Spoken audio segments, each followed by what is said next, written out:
This week we're fishing with Captain Jason Burton right there in beautiful Murrells Inlet, South Carolina. This is one of the most prolific low country destinations that you can ever visit as an inshore angler. Not only do you have the typical creeks that bisect the salt marsh everywhere, but you have a beautiful pass there with big rock jetties, and the beach just provides endless opportunities to catch fish.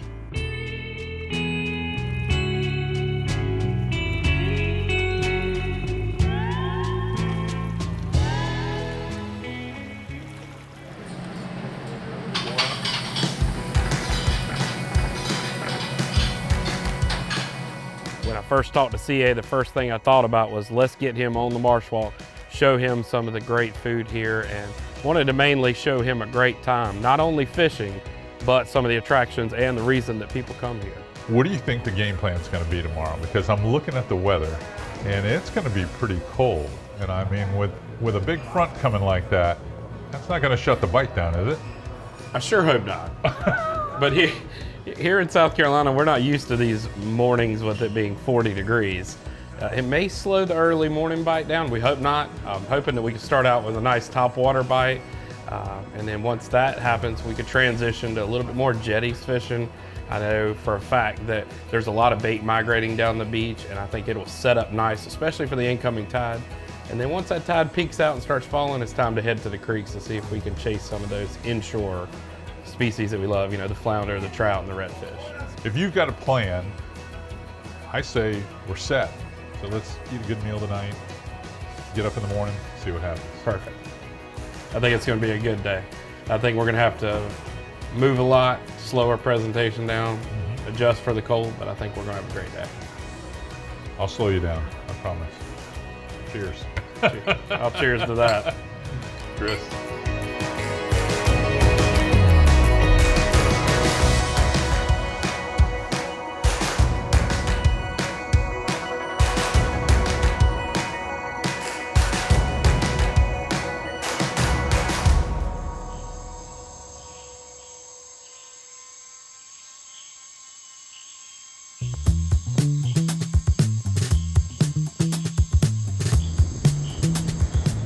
Well, when we met at the ramp that morning, the first order of business was, let's see if the fish were where Jason left them last, which was in the intercoastal, fishing topwater.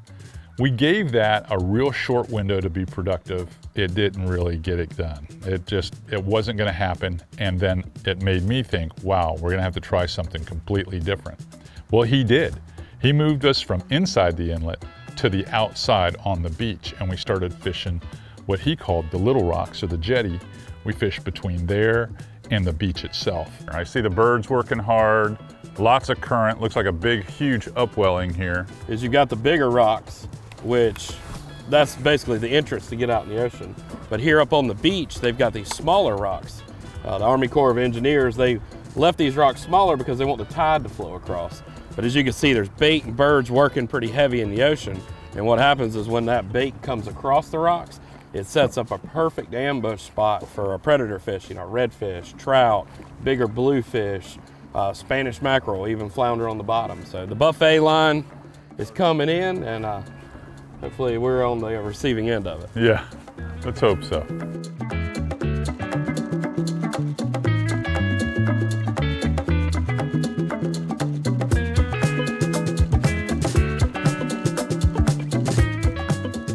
Something that was a little unexpected. I get to fish in a lot of places over my career, but I've never really targeted weak fish, which is like the speckled trout. There he is. And when we got out there on the outside of the jetty and started fishing, and the bite from the bluefish and the Spanish mackerel started to wane, I caught my very first weak fish.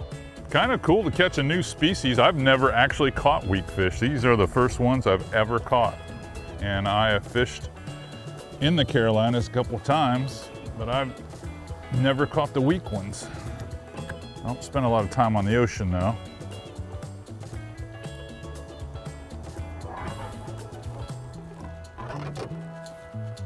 All right, off you go.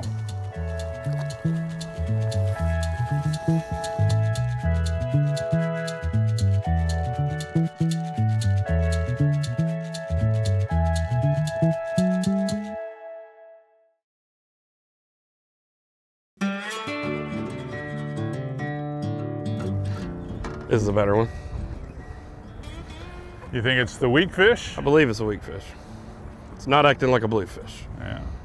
It is a weak fish. And it huge difference as the tide eases down in velocity, how we go from every cast catching Spanish mackerel and bluefish to now the majority of the casts are catching weak fish, which they look like speckled trout, but they're not. No. They're not at all. They're actually in the drum family. Yeah. Which is weird because some of them you'll hear them, they'll make that drumming noise. Yeah. But you can see, I mean, they got 2 teeth, Egg or teeth, 1 tooth. Yeah, just like Spanish They do. don't quite have the mustard mouth like the speckled trout. But they feel dense. You know, they feel like a heavy fish. They're fun to catch. They that's are for fun sure. to catch. I'm We'll gonna let him re-rig go. because bluefish just got me. Yeah. So We'll let him go so he can grow up and be a big old trout one day. whether you're a novice angler, a fishing guide, or in my case, when you show up in town with a camera crew, you're always apprehensive when a cold front comes through before you get there, because it's going to change certain things. It's going to change the wind direction. It's going to change the sea temperature. And it's going to change the barometer, which changes the attitude of the fish. So I was a little more than nervous after traveling all the way up there. Are the fish going to bite? That was the question that had to be answered.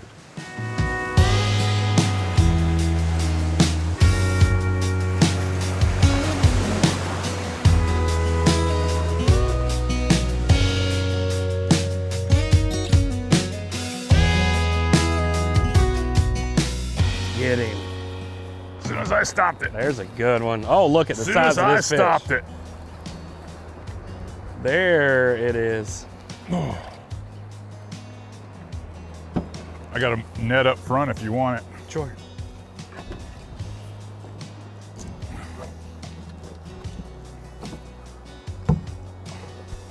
I'm trying to keep them down low. You don't want them shaking that head. They'll throw Ready? that hook every time. I'm gonna bring them up quick. Woo! There we go. Look at that South Carolina flounder. That was a good one. I knew just as soon as I stopped it at the end of the pole, I was like, I'm gonna just stop it here for a second, then pick it up and see if someone's following it. Man, that is a good one. That is a good one. He is thick. Yeah, I mean from the white belly to the top, there's some fillets on him. He is big. You've got to feel how thick this fish is. I don't think. And I jacked him too. You that got was an Eddie Kabler swing right there.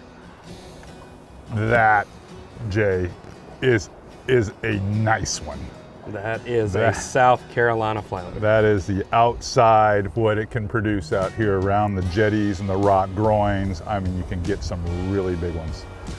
And I was just basically slow swimming along the bottom. Yeah. That Hercules minnow.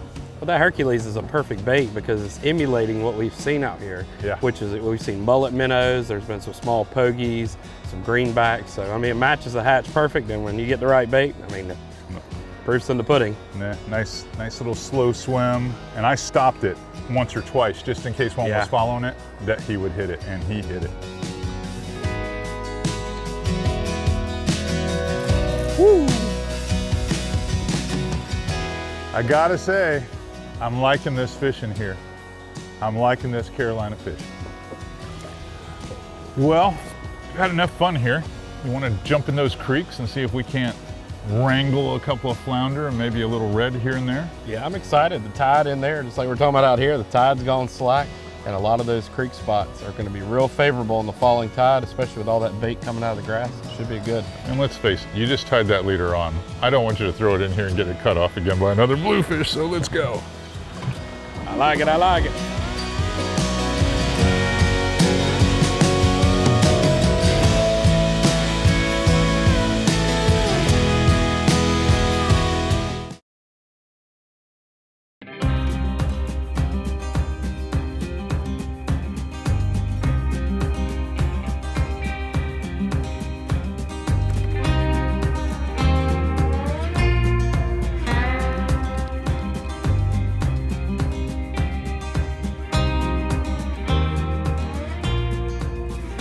Going? Yeah! He's not a giant, Hey. but he That's their, he definitely wanted it on the bottom. yeah. And he's chilly. It's chilly out here. Yeah, he is chilly. That's a frozen flounder shake there. Yeah. That's an icebreaker. Right there. He might not have wanted to get on it, but as soon as I let him go, he raced out of there like Carl Lewis. Maybe the fish just needed to warm up just like we did. Whew. I think Murrells Inlet is one of the better flounder fisheries that I've ever been to. And that's definitely what most of the locals target for sure. You just hear the conversations at the marina, you hear the conversations at the bait and tackle, you hear the conversations at the Inlet Sports Club that we were staying at. It's just one of those places where flounder fishing is as good as it gets. Now, where you target them really is decided by where the tide height is or where the flow is going, whether it's in or out. That's what determines where you're gonna fish for these flounder. Got him? Oh yeah. Oh yeah, hooked up. Oh. Feel like a better fish? Could be. That current's so strong. Dig, baby. Oh, Yeah, there you better. go. That's a better. Better. One thing I have learned is you got to keep these things deep, because if you let them get to the surface, Yeah, they'll throw that hook.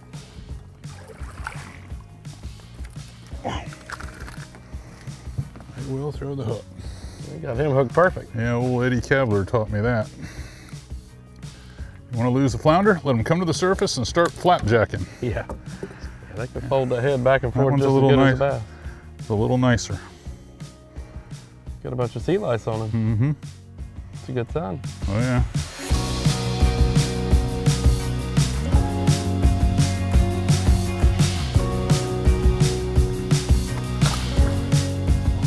Woo. Many times, Jason shared with me, the big flounder could be anywhere. So there's not a particular zone where you can say, okay, well, all the big flounder live here and all the smaller flounder live there. That is not the case in that part of the low country.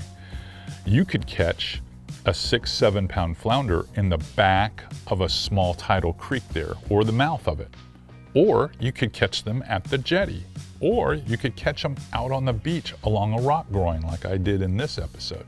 It just depends on where all the bait is that time of year, what they're targeting, and it depends on weather patterns. There's a flounder. Yeah. They set up behind us. Yeah, he's hiding. This is not a bad fish.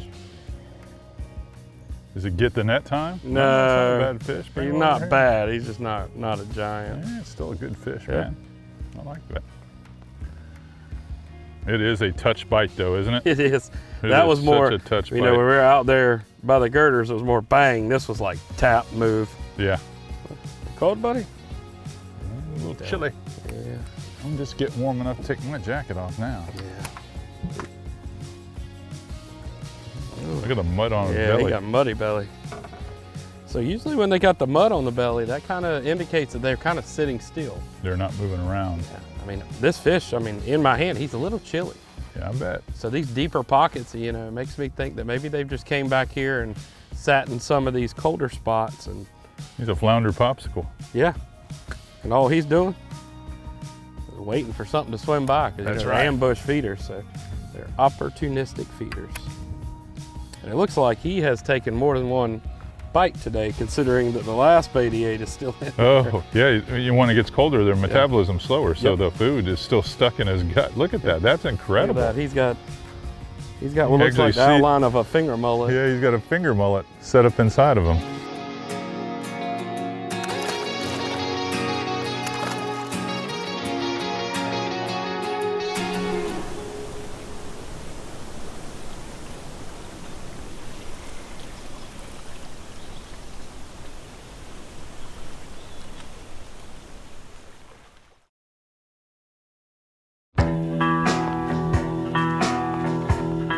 When we rode up here, you said basically all this stuff moving up toward that bridge all turns to dry land on low tide. So are we sitting in like the hole where they're all gonna have to fall into? Yeah, we are on the exit ramp to the interstate of a dead end road.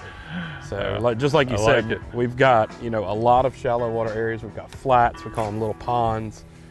Falling tide, we're mid-tide falling now. And what happens is all these ponds are gonna be dry land.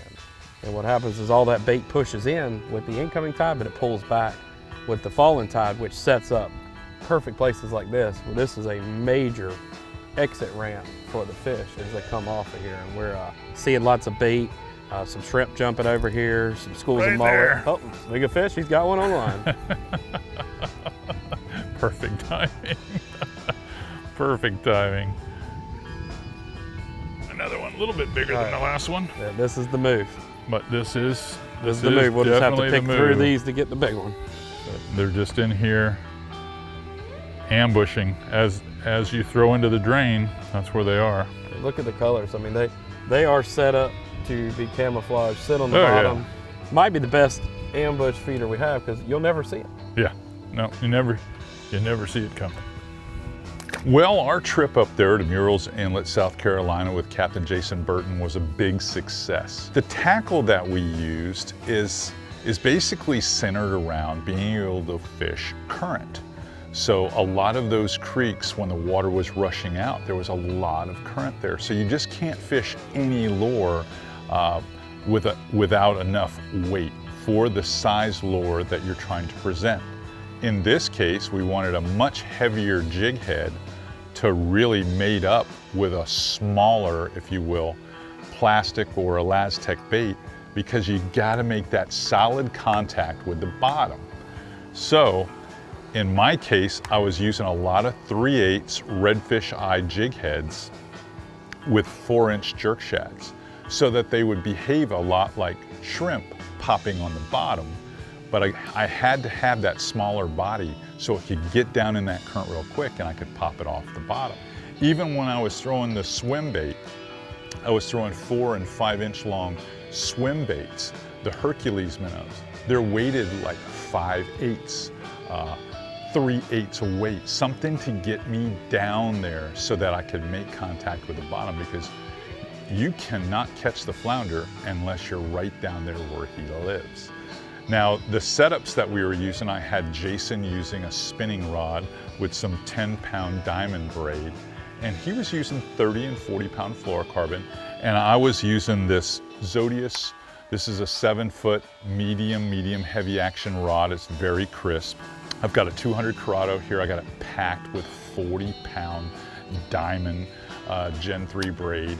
It's silky smooth. I'm able to make some long casts with it. And I have about 3 feet of the Illusion fluorocarbon, 100% fluorocarbon. I've got a really good record right now, track record, testing this stuff with abrasion resistance. And when you're fishing in current around oyster line creeks and even catching mackerel at times and those weak fish, you need a fluorocarbon leader that has some high abrasion resistance, and they make one. If you just employ some of these simple tips and tricks that Jason and I shared with you there at Murrells Inlet, South Carolina, you too will be on the path to success to catch more flounder this next season.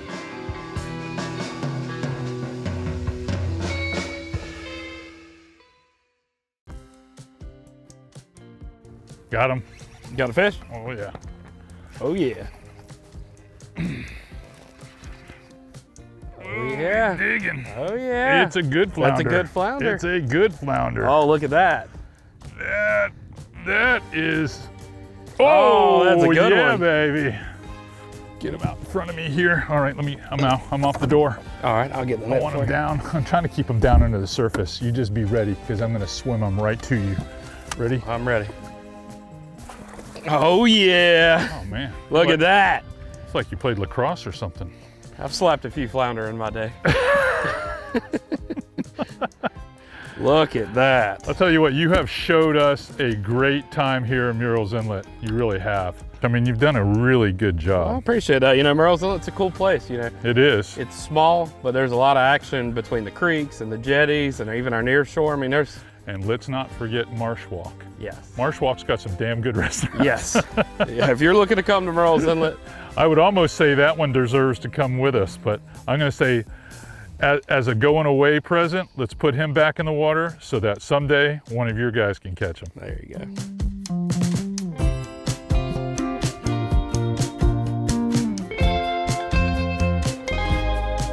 All right, back so another client can catch him. What a beautiful fish. All right, buddy. There he goes. Woo! That was awesome. That's a good time. That was awesome. I've had a great time here. Between dinner last night and all the great fishing we had today. And I guess I owe you dinner tonight. So we're gonna go again. We're gonna go again because that was awesome last night at Wahoo's. Between that and you setting us up at the Inland Sports Lodge, this has been a wonderful trip. Okay, really has. That's what that's what it's all about. Seeing how all the cool stuff that we have here in Murrells Inlet, between the fishing and the restaurants, the marsh walk and the accommodations. You can't have a good time here, you can't never have a good time. Sun's going down. Have we had enough? The beers are calling. Let's go. I gotta give a big thanks to Captain Jason Burton and his team, his buddy Captain Chris, who helped us out as the camera boat operator, to all the people there at the Inlet Sports Lodge who gave us some great hospitality, and the kitchen staff and the servers and the manager right there at Wahoo's on the Marsh Walk. They did a fantastic job. In fact, I was so impressed, I'm sure I'll be back.